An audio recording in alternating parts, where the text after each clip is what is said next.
சுவாமிநாதன் நீதிபதி அவர்கள் சொல்லியிருக்கிறாரு, சிலைகளை சிறைப்பிடிப்பதா சாமியை சிறைப்பிடிப்பதான்னு சொல்லி கேட்டிருக்கிறாரு. நீதிபதி அவர்கள் கேட்டது சரியான கேள்வி.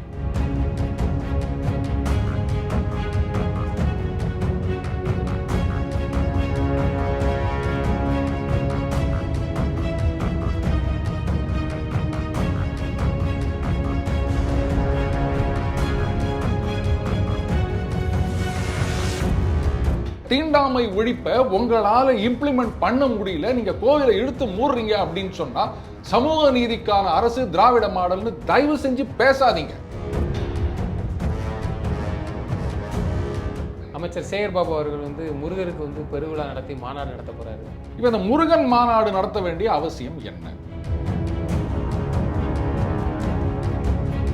அந்த கோவில் வருமானம் எல்லாம் எங்கு போகின்றது? அப்போ அதை மற்ற கோவில்களுக்கும் கொடுங்கோ, இதைத்தானே நாங்கள் கேட்குறோம், வேற ஒன்றும் கேட்கல.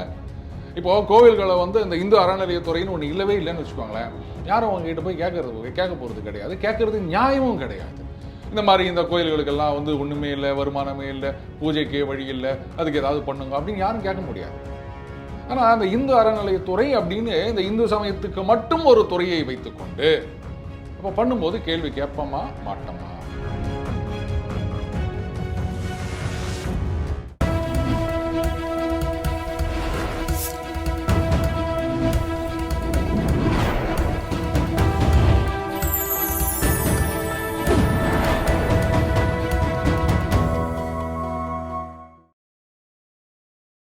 சேனல் 5 தமிழ் நேயர்களுக்கு வணக்கம். இன்றைய நேர்காணலில் நம்மோடு பேச இருப்பது டெய்லி பஞ்ச் அருண் அவர்கள். சார் வணக்கம். சார் வணக்கம் ரூபன்.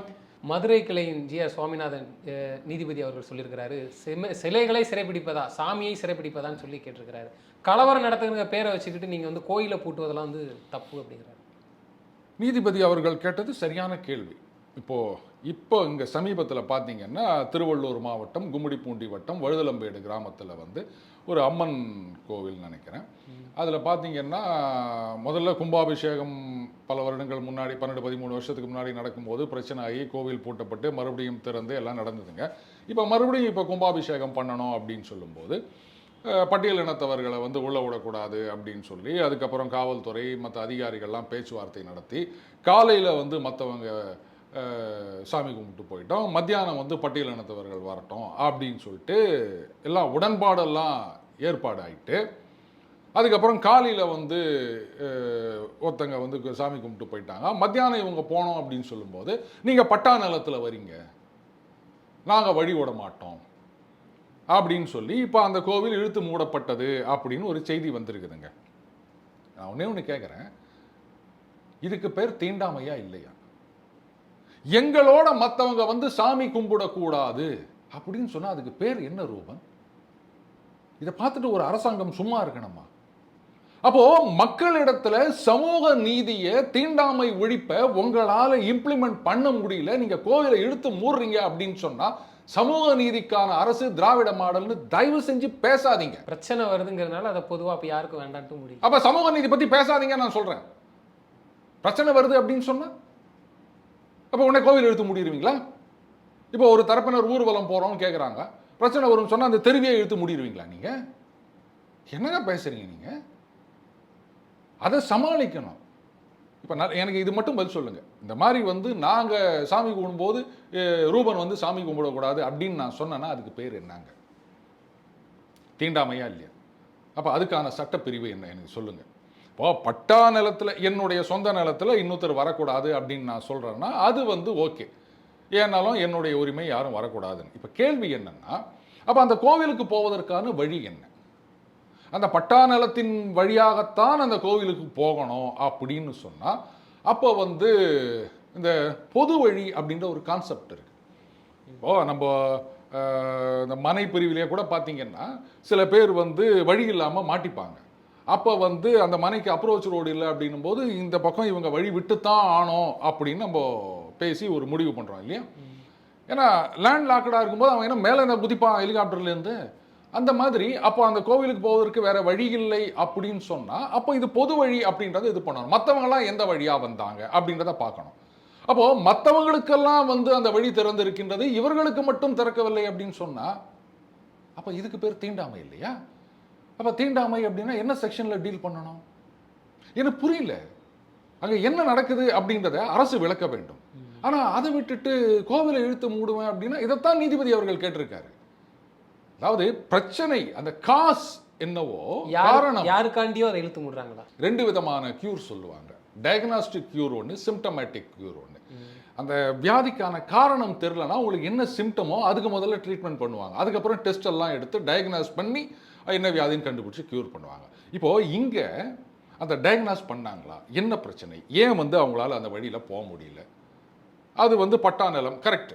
பட்டா நிலம் என் நிலம்னும் போது என் நிலத்தில் வந்து நான் பூட்டி வச்சுப்பேன். அது வந்து ஒவ்வொருத்தருடைய சொந்தங்க, அது யாரும் சொல்ல முடியாது. அப்போ அந்த கோவிலுக்கு போகிறதுக்கு வேறு அப்ரோச் ரோடு இல்லையா?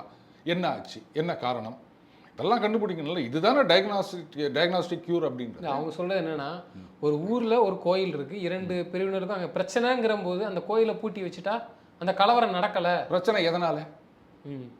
பிரச்சனைக்கு காரணம் என்ன சொல்லுங்கள், எனக்கு பதில் சொல்லுங்களேன். அவங்க வந்து ஒரு குறிப்பிட்ட சமூகத்தை சார்ந்தவர் அப்படின்றது பிரச்சனையா, இல்லை வேற என்ன பிரச்சனை? அது சொல்லணும்ல அரசாங்கம். 2 பிரிவினருக்கிடையே பிரச்சனைங்க, எனக்கு புரியுதுங்க. என்ன பிரச்சனை? ஏதாவது கடன் தகராறா, இல்லை வாய்க்கா தகராறா, இல்லை ஏதாவது பஞ்சாயத்தில் ஏதாவது இதுவா, என்ன பிரச்சனை எனக்கு சொல்லுங்களேன். இப்போ அந்த பிரச்சனைக்கான காரணம் இவர்கள் ஒரு குறிப்பிட்ட சமூகத்தை சார்ந்தவர்கள், பட்டியலினத்தை சார்ந்தவர்கள் அப்படின்றது அந்த பிரச்சனைக்கான காரணம் அப்படின்னு சொன்னா, அப்போ அது தீண்டாமையா என்ன, எந்த செக்ஷன்ல வரும் எனக்கு சொல்லுங்க. இதை பார்த்துட்டு அரசாங்கம் சும்மா இருக்கலாமா? அதனால தான் பூட்டிக்கிறேன். அப்போ அந்த பிரச்சனை தீர்ந்துடுச்சா, இல்லை கோயில் மூடி வச்சிருக்காங்களா? நான் என்ன கேட்குறேன்னா, முதல்ல பிரச்சனை என்னன்றதை எனக்கு சொல்லுங்க. எதனால இவங்க 2 பேருக்கும் பிரச்சனைன்னு சொல்லுங்க. அதுக்கப்புறமா அடுத்த ஸ்டெப்பை பத்தி யோசிக்கலாம்னு சொல்றேன். நீங்க இந்த பிரச்சனையை பத்தியே பேசாம கோயிலை பூட்டிட்டீங்கன்னா அப்ப அந்த பிரச்சனை சால்வ் ஆயிடுச்சுன்னு அர்த்தமா? இதுக்கு என்ன சொல்யூஷன்? சமூக நீதின்னு பேசுறோம், தீண்டாமை ஒழிப்புன்னு பேசுறோம், பெரியார் மண்ணுன்னு சொல்றோம். அப்ப இங்க இந்த பிரச்சனை வருதுன்னா ஏங்க இதுல வந்து அந்த ஜாதி பிரச்சனை கிடையாதுங்க, வேற ஏதோ பிரச்சனை அப்படின்னா சொல்லுங்க. நான் ஒத்துக்கிறேன், எதுவுமே கேள்வி கேட்கல. பிரச்சனைக்கு காரணம் என்ன? இரு தரப்பினர் பட்டியலினத்தவருக்கும் இன்னொரு தரப்பினருக்கும் இப்படித்தான் எல்லாம் செய்தி போட்டுக்கிறாங்க. ஏன் காரணம் அந்த பிரச்சனை வருது அப்படின்றத யாரும் சொல்ல மாட்டேங்கிறாங்க, யாரும் கேட்கவே மாட்டேங்கிறாங்க. இப்படி வந்து கோயிலை இழுத்து மூடுறோம், இப்படியே நீங்க பண்ணிட்டு போறீங்க அப்படின்னு சொன்னா அப்ப அந்த பிரச்சனைக்கான காரணத்தை என்னைக்கு தாங்க சால்வ் பண்ண போறீங்க? இதுல வேற நாங்கள்லாம் நீதி கட்சி, அன்றைக்கே வந்து சமூக நீதியை நிலைநாட்டினோம், கம்யூனல் ஜீவோ கொண்டு வந்தோம், அதனால்தான் சமூக நீதி நிலைநாட்டப்பட்டது, இப்படின்லாம் பேசினுக்கிறோம் நம்ம. ஆனால் இன்னைக்கு வந்து காலையில் ஒத்துருவாங்க, மத்தியானம் ஒத்துருவாங்க அப்படின்னா அப்போ மக்களிடையே பாகுபாடு அப்படின்றது இல்லையா? இந்த நிலை வந்து திராவிட மாடல் அரசுலையும் இருக்குங்கிறீங்களா சார்? காலையில் ஒரு வருவாங்க, மத்தியானம் ஒரு வருவாங்க. அவர்கள் எங்க ஆட்சியில் தான் வந்து எல்லாரும் கோயிலுக்குள்ள செல்லலாம், எல்லாருக்கும் எல்லாம் வந்து அனுமதிக்கப்படுதுன்னு சொல்றாங்க. ஆனால் அதே நேரத்தில் கோயிலையும் பூட்டியும் வைக்கிறாங்க. இல்லை, இப்போதான் நடந்திருக்குது அந்த சம்பவம். அது திராவிட மாடல் ஆட்சியில் நடந்ததா இல்லையா அப்படின்னு நான் என்னத்தை சொல்றது? 2 நாள் விழுப்புரத்துலேயே இதே பிரச்சனை நடந்துச்சு. 2 நாளைக்கு முன்னாடி நடந்த சம்பவம் அது. இப்போ நான் என்ன கேட்குறேன்னா, கடவுள் தானே எல்லாரையும் படைச்சாரு, அதில் எந்த சந்தேகமும் கிடையாதுல்ல. அட்லீஸ்ட் ஒரு மதத்தை சார்ந்தவர்களிடையே எல்லாரையும் படைத்தது ஒரு கடவுள் அப்படின்னு ஏற்றுக்கிறாங்க இல்லையா? அப்போது அந்த கடவுளுடைய படைப்புலேயே நீங்கள் வித்தியாசம் பார்க்குறீங்க அப்படின்னு சொன்னால் ஒன்று வேணாங்க. இப்போ நீங்கள் இப்போ கட்சிக்கு வாங்கினேன், கட்சி தலைவர் அவர் தான் ஒரு மாவட்ட செயலாளர், வட்ட செயலாளர், ஒன்றிய கிளை கழகம், துணை செயலாளர் இப்படின்னு எல்லாரையும் அப்பாயிண்ட் பண்ணுறாங்க, சரிங்களா? அப்போது இவங்களுக்குள்ள அந்த ஹையரார்க்கியில் ஒன்றா பேதம் இருக்கல, நீ ஒரு வட்டம் நான் ஒரு மாவட்டம் அப்படின்னு சொல்லிட்டு. ஆனால் எல்லாரும் ஒரே கட்சி. நாளைக்கு வந்து ஒரு கட்சி கூட்டம் அப்படின்னு நடத்தும்போது, ஒரு மாநில மாநாடு அப்படின்னு நடத்தும் போது மாவட்ட செயலாளர் இங்கே வட்ட செயலாளரோட ஆலோசனை பண்ணணும், வட்டம் வந்து கிளை கழகம், ஒன்றியம் அப்படின்னு அவங்களோட டிஸ்கஸ் பண்ணணும். எல்லாமா சேர்ந்து தானே கூட்டத்துக்கு ஆளை சேர்க்குறாங்க. அப்போ அவங்களுக்குள்ள பாகுபாடு பார்த்தா அப்போ கட்சி தலைவரையே வந்து இவங்க மதிக்கலைன்ற மாதிரி இல்லையா? அப்போது கடவுள் தான் எல்லாரையும் படைத்தார் அப்படின்னு சொல்லும்போது நாங்கள் சாமி கூப்பிடும்போது நீங்கள் வரக்கூடாதுன்னு சொல்கிறது சரியா ரூபன்? எல்லாரும் ஒன்று தானுங்க. அதுவும் இவங்க திராவிட மாடல் ஆட்சியில் அதைத்தான் அவங்களால என்ஷூர் பண்ண முடியல, கோயிலை பூட்டிட்டு போடுறாங்க. அப்போ எங்களால் சமூக நீதி நிலைநாட்ட முடியாது, நாங்கள் இழுத்து முடிடுவோம், இதுதான் அவங்க சொல்கிற மாதிரி இருக்கு இல்லையா? தீர்வு இல்லாமல் ஒரே ஐடியா கோயிலை பூட்டுறது தான் தீர்வுட்டு போகிறாங்க. பிரச்சனை என்னன்றதையே முதல்ல இவங்க வந்து வெளில சொல்ல மாட்டேங்கிறாங்க. அப்புறம் தானே வந்து நீங்கள் தீர்வுக்கு போகிறது. பிரச்சனையை பற்றி பேசினா தானே தீர்வு கிடைக்கும். திருப்பி தானே சொல்கிறீங்க பிரச்சனை 2 சமூகத்தினரையா அப்படின்னு சொல்கிறீங்க. என்ன காரணம் பிரச்சனைக்கு? அந்த காரணத்தை சொன்னால் என்ன செக்ஷன் அப்படின்னு சொல்லலாம், கரெக்டா? அப்போ அதை சொல்லாமல் நீங்கள் வந்து இது தமிழில் ஒன்று அழகாக சொல்லுவாங்க, புண்ணுக்கு புனுகு பூசும் வேலை அப்படின்னு சொல்லுவாங்க. அதைத்தான் நீதியரசர் கேட்டிருக்காரு. கோயிலை மூடுறது ஒரு சொல்யூஷனா? கோயிலை திறக்கணும். நீங்கள் சொல்கிறீங்கல்ல எல்லாரும் கோவிலுக்கு போக முடிகின்றது அப்படின்னு, அதை வந்து நிலைநாட்டுங்க. பார்த்தீங்களா, எங்க திராவிட ஆட்சியில் எந்த பாகுபாடும் கிடையாது. எல்லாரும் கோவிலுக்கு வரலாம், எப்போன்னா வரலாம். நீ காலையில் வா, நீ மத்தியானம் வா, நீ சாயங்காலம் வா, இந்த பாகுபாடெல்லாம் கிடையாது அப்படின்னு சொன்னா இது சமூக நீதிக்கான அரசு அப்படின்னு கையெடுத்து கும்பிடலாம், வாழ்த்தலாம். ஆனால் கோயிலை கூட்டிட்டு போனீங்கன்னா என்னங்க சொல்ல முடியும் ரூபன்? இது சொல்யூஷனே கிடையாது, எஸ்கேபிசம். அமைச்சர் சேகர் பாபு அவர்கள் வந்து முருகருக்கு வந்து பெருவிழா நடத்தி மாநாடு நடத்த போறாரு திராவிட மாடல் ஆட்சியில். அதுக்கு எல்முருகன் அவர்கள் வந்து கலந்துக்கணும் அவர் நினைச்சாருன்னா வரலாம். ஏன் அந்த பேட்டி வாயிலாவே நான் ப்ரெஸ் மீட் கொடுக்கறத பார்த்து கூட அவர் விருப்பம் இருந்தால் வரலான்னு சொல்லி மத்திய அமைச்சரையும் கூப்பிட்டுருக்காரு. அப்படியா? பிரதமர் கூப்பிடுவாரா? எல்லாரையும் இல்லை, அதான் கேட்குறேன். நீங்கள் சொன்ன மாதிரி எல்லாரையும் கோயிலை திறந்து வச்சு எல்லாரையும் கூப்பிடுறது தான் ஒரு நல்ல ஒரு அரசு செய்யக்கூடிய வேலை. அப்போ பூட்டி வைக்கிறது ஒரு நியாயமானு கேட்குறீங்க. முருகனுக்கு மாநாடு நடத்த போகிறாங்க. முதலமைச்சர் வருவார் அந்த மாநாட்டில். முதல் நாள் தொடக்க விழாவை அவர் தான் ஆரம்பிச்சுட்டு போகிறாரு. சரி, அதாவது நமது அரசியல் சட்டம் அது வந்து இந்த செக்குலரிசம் அப்படின்ற ஒரு வார்த்தையை இந்திரா காந்தி அவர்கள் தான் கொண்டு வந்தாங்க. அண்ணல் அம்பேத்கர் நமக்கு வடிவமைத்து கொடுத்த அரசியல் சட்டத்தில் அந்த வார்த்தை கிடையாதுங்க. செக்யூலர், சோஷியலிஸ்ட் அப்படின்ற 2 வார்த்தைகளை இந்திரா காந்தி அம்மையார் அவர்கள் தான் கொண்டு வந்து சேர்த்தாங்க எமர்ஜென்சி காலகட்டத்துக்கு போதுன்னு வச்சுக்கோங்களேன். அப்போது மதச்சார்பற்ற அரசியல் சட்டம் அப்படி தான் நம்ம சொல்லிட்டு இருக்கோம், கரெக்டாக? அதே மாதிரி சமீபத்தில் கூட கனிமொழிகள் பேசும்போது மதச்சார்பற்ற நாட்டில் இது மாதிரிலாம் பண்ணலாமா அப்படின்லாம் கேட்டிருக்காங்க. இப்போது மதச்சார்பற்ற ஒரு நாடு, மதச்சார்பற்ற அரசியல் சட்டம், அதுலேயும் மதச்சார்பற்ற கட்சி திமுக. ஏன்னா இங்கே கூட்டணி அப்படி தானே, மதச்சார்பற்ற கூட்டணி அப்படின்னு தானே சொல்லிட்டு இருக்காங்க. இப்போது ஒரு மதத்தை சார்ந்த கடவுளுக்கு விழா எடுப்பது அப்படின்றத எப்படி ஏற்றுக்க முடியும்? பிரதமர் அவர்கள் என்ன பண்ணாரு, அயோத்தியில் ராமர் கோவில் கட்டினப்போ அதில் கலந்துக்கினாருங்க. உடனே இங்கே நிறைய பேர் பொங்கி எழுந்தாங்க, என்னங்க மதச்சார்பற்ற நாடு, இது மாதிரி வந்து ஒரு மதத்தின் கோவிலுக்குள் இவர் வந்து கலந்து கொள்வதா அப்படின்னு சொன்னாங்க. அந்த அயோத்தியில் இருக்க ராமர் கோவிலை கட்டினது வந்து அரசாங்கம் கிடையாதுங்க, அது வந்து ஒரு ட்ரஸ்ட், சரிங்களா? ஆனால் இந்த உலக முருகன் விழா மாநாடு, தமிழ் கடவுள் அதை நடத்த போகிறது யாருங்க? அரசாங்கமா இல்லை பிரைவேட் ட்ரஸ்டாங்க? அரசாங்கமும் தொண்டு நிறுவனமும் சேர்ந்து நடத்துது. வெளிநாட்டுல இருந்தெல்லாம் வராங்க. கேட்குறேன், அரசாங்கம் இதில் கலந்து கொள்கின்றதா? அரசாங்கம் தான் முதல்ல அதுதான் முன்னெடுத்து நடத்துது, ரைட்டா?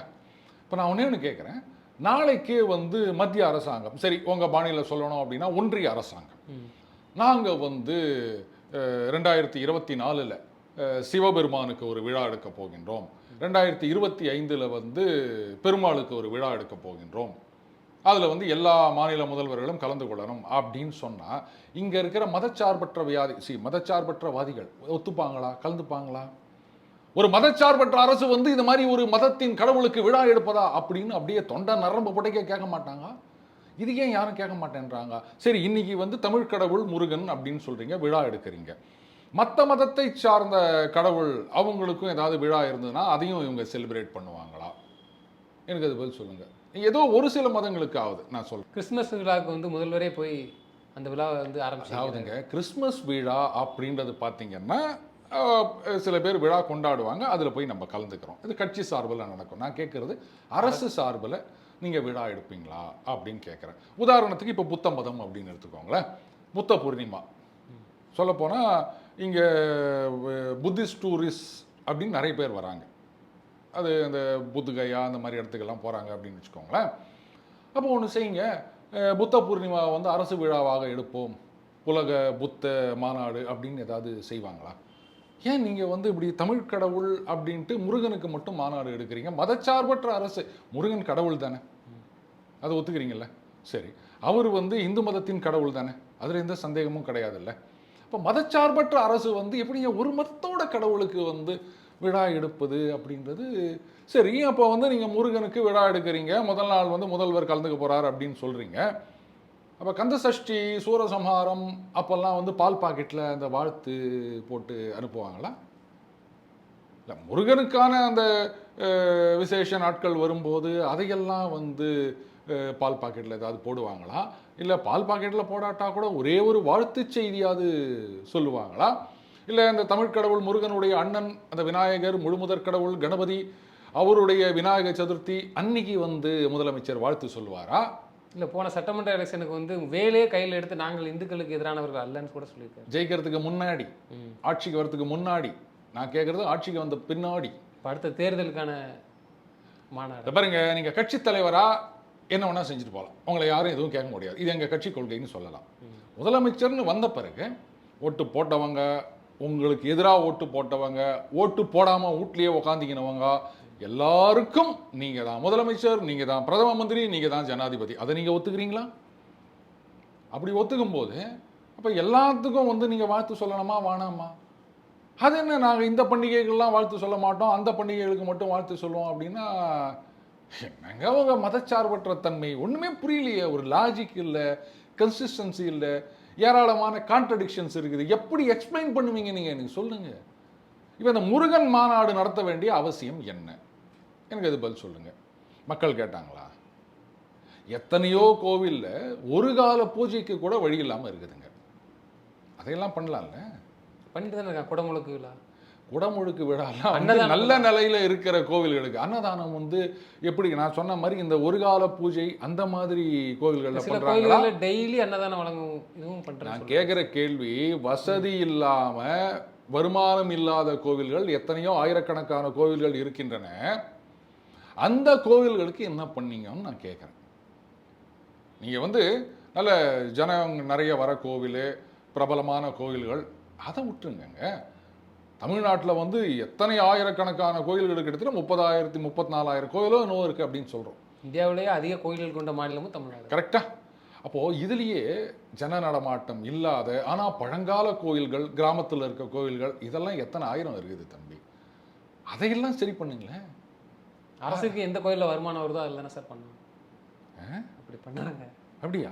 அப்போ வருமானம் கொடுக்குற டிஸ்ட்ரிக்ட்டுக்கு மட்டும்தான் நாங்கள் ரோடு போடுவோம், மற்ற டிஸ்ட்ரிக்ட்லாம் ரோடு போட மாட்டோம்னு சொல்ல முடியுமா ரூபன்? வரி கட்டுறவங்களுக்கு மட்டும்தான் நாங்கள் வந்து சலுகைகள் செய்வோம், வரி கட்டாத ஏழைகளுக்கு செய்ய மாட்டோம்னு சொல்ல முடியுமா ரூபன்? அந்த மாதிரி தான் கோவில்லேருந்து வருமானம் வந்தாலும் வராட்டாலும் அதை கவனிக்க வேண்டியது அரசாங்கம். ஏன்னு கேட்டிங்கன்னா, இதை மட்டும்தான் நீங்கள் ஒரு இந்து அறநிலையத்துறைன்னு வச்சு மேனேஜ் பண்ணின்னுக்கிறீங்க. அந்த கோவில் வருமானம் எல்லாம் எங்கு போகின்றது? அப்போ அதை மற்ற கோவில்களுக்கும் கொடுங்கோ. இதைத்தானே நாங்கள் கேட்குறோம், வேற ஒன்றும் கேட்கல. இப்போ கோவில்களை வந்து இந்த இந்து அறநிலையத்துறைன்னு ஒன்று இல்லவே இல்லைன்னு வச்சுக்கோங்களேன், யாரும் அவங்ககிட்ட போய் கேட்க போகிறது கிடையாது, கேட்கறது நியாயமும் கிடையாது. இந்த மாதிரி இந்த கோயில்களுக்கெல்லாம் வந்து ஒன்றுமே இல்லை, வருமானமே இல்லை, பூஜைக்கே வழி இல்லை, அதுக்கு ஏதாவது பண்ணுங்க அப்படின்னு யாரும் கேட்க முடியாது. ஆனால் அந்த இந்து அறநிலையத்துறை அப்படின்னு இந்த இந்து சமயத்துக்கு மட்டும் ஒரு துறையை வைத்துக்கொண்டு அப்போ பண்ணும்போது கேள்வி கேட்போமா மாட்டோமா? இப்போ உங்கள் அப்பா வீட்டில் இருக்கிறாரு, எல்லா பசங்களும் சம்பளத்தை என்கிட்ட தான் கொண்டு வந்து கொடுக்கணும், நான் தான் வீட்டுக்கு தலைவன் அப்படின்னு சொன்னார்னா, அப்போது உங்கள் அப்பா எல்லாருக்கும் அவர் தான் செலவு பண்ணணும். ஆனால் சம்பளத்தை மட்டும் வாங்கிக்கணும், ஒன்றும் கொடுக்கலன்னா நீ கேட்பியா மாட்டியா? யோ அப்பா, என்கிட்ட சம்பளத்தை மட்டும் வாங்கிக்கிறீங்க, என்னை கவனிக்க மாட்டியா? நேச்சுரல் தானே ரூபன்? அதைத்தானே நாங்களும் கேட்குறோம். இதில் என்ன தப்பு சொல்லுங்கள்? சரி, அடுத்தது தமிழ் கடவுள் முருகன் அப்படின்னா இன்னும் என்னென்ன கடவுளுக்கெல்லாம் விழா எடுப்பாங்க, அதையும் கொஞ்சம் சொன்னீங்கன்னா நல்லாயிருக்கும். கலந்துக்கலாமே. அவங்க சொல்லுவாங்க தேர்தல். ஏன்னா மந்திரிக்கே வந்து நேரடியாக அழைப்பு இல்லை போல இருக்கு, இது மூலமாக வந்தா அப்படி தானே நீங்கள் சொன்னீங்க. அவரே அப்படி தான் சொன்னார், சேர்பாபு அவர்களே அப்படி தான் சொன்னார். அதை தெரிஞ்சு இது மூலமாக சொல்கிறேன் அப்படின்னு. ஏங்க இல்லை, அவர் கூப்பிட்டாலும் வரமாட்டாங்க, அதனால் இது மூலமாவது அவங்க வந்தாலும் எங்களுக்கு சந்தோஷம் தாங்கிறார். அதை எப்படி நீங்கள் கூப்பிட்டாலும் வரமாட்டாங்கன்னு சொல்ல முடியும்? நம்ம வந்து அவர் சொல்கிற கொஸ்டின் அப்படி தான் இருந்துச்சு. முருகன் அவர்கள் வந்து இந்த பேட்டி வாயிலாக கூட அவர் தெரிஞ்சுட்டு கூட வரலாம். ரூபான், நான் ஒன்றே ஒன்று சொல்கிறேன். இப்போ அரசு சார்ந்த விழா ஒன்று நடக்குது அப்படின்னு வச்சுக்கோங்களேன். ஃபார் எக்ஸாம்பிள், இப்போது எம்பி அவருடைய நிதியிலிருந்து பஸ் ஸ்டாண்ட் கட்டிக்கிறார், ஒரு 5 லட்சம் ரூபாய்க்கு ஒரு தகர ஷெட்டு போட்டு கட்டியிருந்தா கூட பஸ் ஸ்டாண்டு தான், நான் யாரையும் குறிப்பாக சொல்லலை, பொதுவாக சொல்கிறேன். அப்போது அந்த விழா நடக்குதுன்னு சொல்லும்போது அந்த பகுதியை சார்ந்த எம்எல்ஏ பேர் இருக்கணும் அப்படின்னு எதிர்பார்ப்பாங்க, அந்த வார்டு கவுன்சிலர்லேருந்து அத்தனை பேரும் இருக்கணும் அப்படின்னு எதிர்பார்ப்பாங்க. அவங்களுக்கு வந்து முறையாக சொல்லி இந்த தேதியில் விழா நடக்குதுங்க அப்படின்னு நம்ம சொல்லணுங்க, ரைட்டுங்களா? சரி, எம்பி நிதியிலேனும் போது எம்பி பண்ணிட்டு போகிறாருங்க, மற்ற அரசு விழான்னு நான் சொல்கிறது, ரைட்டுங்களா? அப்போ அதில் அந்த பகுதியை சார்ந்த எல்லார் பேரும் அதில் இருக்கணும். இதுதானே வந்து புரோட்டோக்கால். அப்போது நீங்கள் வந்து ஒரு அரசு சார்ந்த விழா அப்படின்னும் போது முறையாக அழைப்பு அனுப்பணுமா வேணாமா? இதுதான் நான் கேட்குறது. அப்போது நீங்கள் வந்து இது மாதிரி ஓப்பனாக சொல்லிட்டு சரி விடுங்க, அவங்கள வந்து அழைப்பு அனுப்புகிறாங்களோ இல்லையோ, நம்மலாம் போனோம், அதுக்காக தான் கேட்டேன். இன்னும் என்ன சாமிக்கெல்லாம் விழா எடுக்க போகிறாங்க அப்படின்னு சொல்லிட்டிங்கன்னா நம்ம வந்து அதுக்கேற்ற மாதிரி ப்ரிப்பேர்டாக எங்கெங்கே நடக்குது அப்படின்னு பார்த்து நாமளும் போய் கலந்துட்டு வரலாம்ல. அரசாங்கமே நடத்துகிற விழா, பிரசாதம்லாம் நல்லா கொடுப்பாங்க அப்படின்னு நினைக்கிறேன். அன்னதானம் போடுவாங்கல்ல, என்ன சாமி பிரசாதத்துக்கு வந்து எந்த தடையும் கிடையாதுங்க, நம்ம போகலாம். ஆனால் இங்கேயும் வந்து காலையில் சாயங்காலம் அப்படின்ற வித்தியாசம்லாம் இருக்காதுல்ல, பிரச்சனை எதுவும் வராதுல்ல, வராது. ஆமாம், இந்த கோவிலும் இந்து அறநிலையத்துறை தான் மெயின்டைன் பண்ணாங்கன்னு நினைக்கிறேன். இதுவும் வந்து இந்து அறநிலையத்துறை தான் பண்ணுறாங்க. அதனால் பிரச்சனை எதுவும் வராது அப்படின்னு நினைக்கிறேன். ஏன்னா பெரிய அளவில் பண்ணுறாங்கல்ல. சரி, சந்தோஷம், நடக்கட்டும். தொடர்ந்து எங்களோடு பல்வேறு கருத்துக்களை பகிர்ந்தமைக்கு நன்றி சார். நன்றி ரூபன். இந்த சேனல் 5 தமிழில் சப்ஸ்கிரைப் பண்ணுங்கள், லைக் பண்ணுங்கள், ஷேர் பண்ணுங்கள். ரொம்ப நல்ல சேனல், மக்களுக்கான ஒரு சேனல். நீ கட்டாயமாக பகிருங்க. நன்றி.